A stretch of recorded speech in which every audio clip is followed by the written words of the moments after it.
Hello, folks, and welcome back to Chris Wyatt Africa.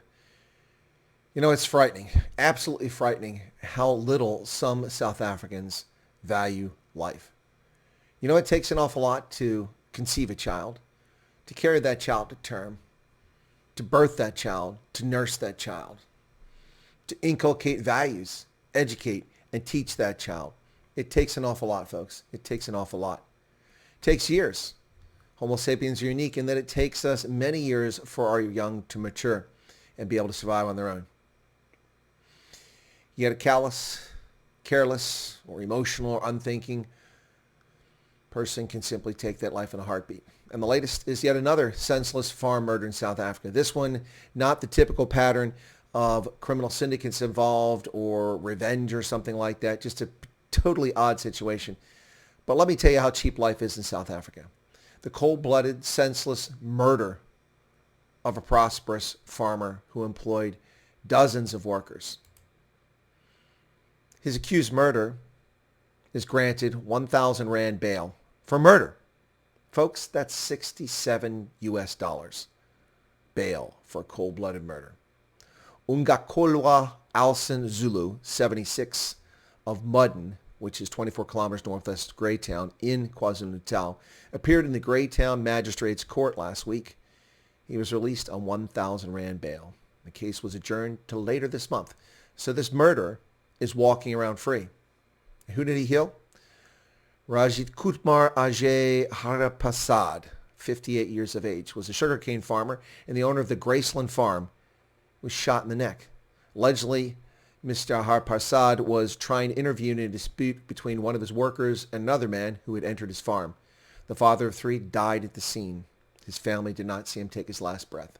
According to police at the time, the man handed himself over the next day to the police. His son said, "What hurts even more is my dad was unarmed. He did not have a firearm, a knife, or even a stick. Why shoot him?"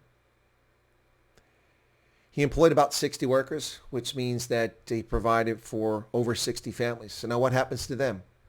His son says, "Well, my mom is a strong woman and can run the farm. She's also fearful for her life." And she should be in Beckett Seeley's gangster's paradise of South Africa. Yet another senseless farm murder. What's the motivation of this? I don't know. Clearly not a criminal syndicate. Some sort of local dispute over cattle grazing. Maybe that's what the issue is.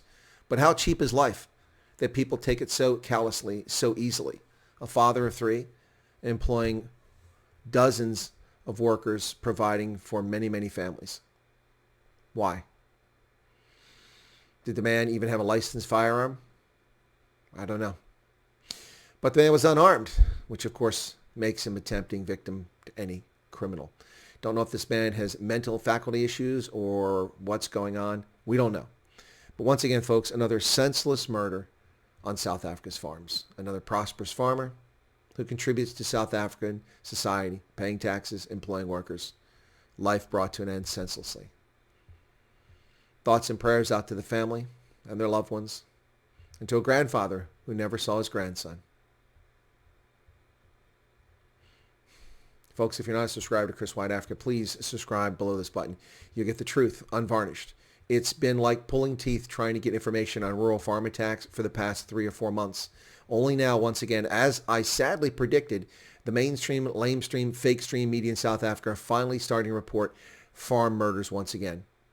In the build-up to the election, they intentionally buried these stories. You could find no information on the torture, murder, rape, slaughter of South African farmers, farm workers, and farm managers.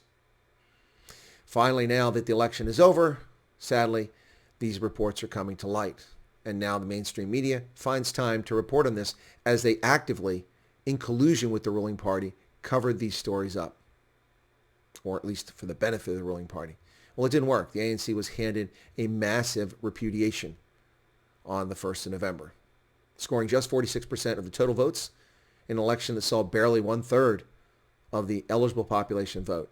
So in a country of 60 million people, just 5 million people have decided the fate of South Africa's municipalities. Another farm murder, folks. The tragedy never ends. It's time to sack Beckett Seeley and Rodney Namola and move on from there.